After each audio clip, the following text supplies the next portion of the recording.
வணக்கம். அக்ஷய லக்ன பத்ததி ஜோதிட ஆசிரியர் ஸ்ரீ குரு உமாவெங்கட். ஜோதிடம் எல்லாரும் படிக்கணுமா அப்படிங்கிற ஒரு கேள்வி எல்லாருக்குள்ளுமே இருக்குது. படிக்கலாமானா தாராளமாக படிக்கலாம். இப்போ திருமணம் சார்ந்த நிகழ்வுகள் பார்த்தீங்கன்னா ஒரு குடும்பத்தில் கண்டிப்பாக ஒரு நபருக்காட்டி ஜோதிடம் அப்படிங்கிறது தெரியணும். அக்ஷய லக்னம் எனக்கு தெரிந்ததுன்னா என்னுடைய குடும்பத்தில் யாருக்கு திருமணம் ஆகிறதுக்கு உண்டான வயது வந்தாலும் நானே அவங்களுக்கு பார்த்து சொல்லக்கூடிய ஒரு தன்மை அப்படிங்கிறது எனக்கு இருக்கும்.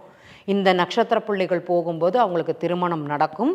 திருமணம் உள்ளூர் வரனா வெளியூர் வரனா, வரன் 7ஆம் பாவகம் களத்திரஸ்தானம்னு சொல்லக்கூடிய கிரகம் எந்த இடத்துல உட்காந்துருக்குறாங்க, யார் மூலமாக அமைவாங்க, அம்மா பார்க்கலாமா அப்பா பார்க்கலாமா, இல்லைனா நம்ம வெளி இடத்துல தகவல் திருமண தகவல் மையத்தில் கொடுத்து நமக்கு அங்கே வாய்ப்பு இருக்குதா அப்படிங்கிறது தெரிஞ்சுக்கலாம். இது எல்லாருக்குமே வருமானா எல்லாருக்குமே வராது. நமக்கு ஜோதிடம் தெரிந்தவர்களுக்கு மட்டும்தான் இந்த அணுகுமுறைகள் நுணுக்கமான கையாளும் திறன் அப்படிங்கிறது இருக்கும். ஜாதகத்தை எடுக்கிறோம் ஓடுறோம் எல்லாருமே.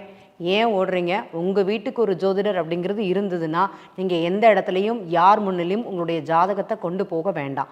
உங்களுடைய தன்மைக்கு உங்களுடைய அன்றைய தேவைக்கு உங்களுடைய ஜோதிடம் கை கொடுக்குமானா கண்டிப்பாக கை கொடுக்கும். அதற்கு அக்ஷய லக்ன பத்ததி உங்களுக்கு அது முழுமையான பலனை கொடுக்குமானா கண்டிப்பாக கொடுக்கும். எனக்கு அதில் படிக்கணும் அப்படிங்கிற ஆர்வம் உள்ள நண்பர்கள் கண்டிப்பாக கலந்து கொள்ளவும். வாங்க படிக்கலாம். நன்றி.